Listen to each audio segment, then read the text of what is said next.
wabarakatuh.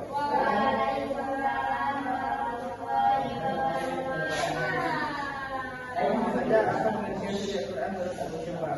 Menurut Abu Syubah, setiap Quran adalah ilmu yang secara khusus membahas seluruh Al-Quran, mulai dari sejarah turunnya ayat, susunan ayat, dan surah, cara penulisan, metode bacaan, hingga ilmu-ilmu pendukung seperti asbabun nuzul, nasikh mansukh, muhkam tasbih, serta bagaimana Al-Quran dipahami dan ditafsirkan oleh para ulama. Yang kedua itu sebutkan 3 nama lain Al-Quran. 3 nama lain Al-Quran adalah Al-Kitab, Al-Furqan, dan Az-Zikr. Apa makna Al-Furqan? Al-Furqan berarti sesuatu yang digunakan untuk membedakan antara yang benar dan yang salah. Sebutkan 3 hikmah dibukanya Al-Quran secara berangsur-angsur.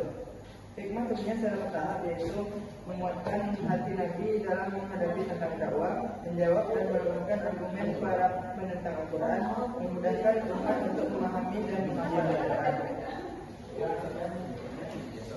Mengapa asbabun nuzul sangat penting dalam menafsirkan Al-Quran menurut ulama klasik dan kontemporer? Karena asbabun nuzul memberikan konteks yang jelas sehingga ayat tidak disalahpahami, membedakan ayat universal dan situasional, dan membantu memahami tujuan syariat. Sebutkan 2 metode pemeliharaan Al-Quran pada masa Nabi Muhammad SAW. Yang pertama yaitu hifz atau hafalan oleh para nabi dan para sahabat. Yang kedua yaitu penulisan wahyu oleh para penulis resmi seperti Zaid bin Thabit, Ali bin Abi Thalib, dan Ubay bin Ka'ab. Mengapa pada masa Abu Bakar dilakukan kodifikasi Al-Quran secara resmi?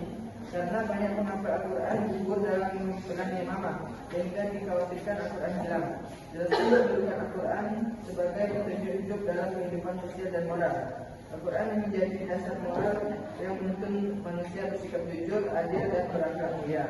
Apa perbedaan antara tafsir dan takwil? Tafsir adalah penjelasan makna ayat berdasarkan kaidah bahasa, konteks, dan riwayat. Sedangkan takwil adalah penafsiran yang cenderung bersifat lebih dalam, interpretatif, dan kadang bersifat simbolis, terutama untuk ayat-ayat mutasyabihat.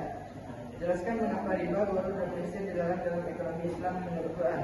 Karena ketiganya menimbulkan ketidakadilan, merugikan salah satu pihak, mengandung eksploitasi, dan merusak keseimbangan ekonomi. Riba memperbudak, walau menimbulkan kejelasan, sedangkan hasil bersifat spekulatif. Apa hubungan antara keadilan sosial dan ketakwaan menurut Al-Quran? Al-Quran memerintahkan manusia berlaku adil dalam seluruh aspek kehidupan, dan dalam Quran surah Al-Maidah 8 menegaskan bahwa keadilan adalah perbuatan yang paling mendekati takwa.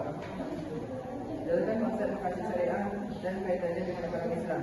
Makasih syariah bertujuan menjaga agama, jiwa, akal, keturunan, dan harta. Bagaimana Al-Quran memberikan kritik terhadap sistem ekonomi konvensional? Al-Quran mengkritik sistem ekonomi konvensional yang berbasis bunga, eksploitasi, ketidakadilan, distribusi, dan ketimpangan. Jelaskan prinsip etika bermedia sosial menurut Al-Quran sebagaimana diatur. Etika bermedia sosial meliputi berkata benar, menjauhi ghibah, fitnah, hoax, dan menjaga kesopanan. Apa saja etika dalam tafsir yang wajib dipegang oleh seorang mufasir? Etika tafsir meliputi niat yang ikhlas, memahami bahasa Arab, mengetahui asbabun nuzul, dan menguasai qiraah. Jelaskan hubungan antara hati dengan jiwa dalam Al-Quran. Hati adalah spiritual manusia, sedangkan jiwa tercapai ketika hati bersih dan dekat dengan Allah. Sebutkan 2 pengaruh membaca Al-Quran terhadap kesehatan fisik. Pertama yaitu membaca Al-Quran melancarkan pernapasan dan berdampak positif pada sistem saraf. Yang kedua yaitu getaran suara bacaan Al-Quran memberikan efek relaksasi sehingga mencegah stres dan meningkatkan beban tubuh. Sebutkan 4 konsep kepemilikan harta Al-Quran. Allah memilih mutlak segala harta. Manusia hanya sebagai pengelola atau amanah. Yang terakhir itu harta harus diperoleh secara halal. Mengapa keseimbangan ekonomi menjadi penting dalam Al-Quran? Karena tanpa keseimbangan akan terjadi ketimpangan sosial, eksploitasi ekonomi, dan jurang kaya miskin.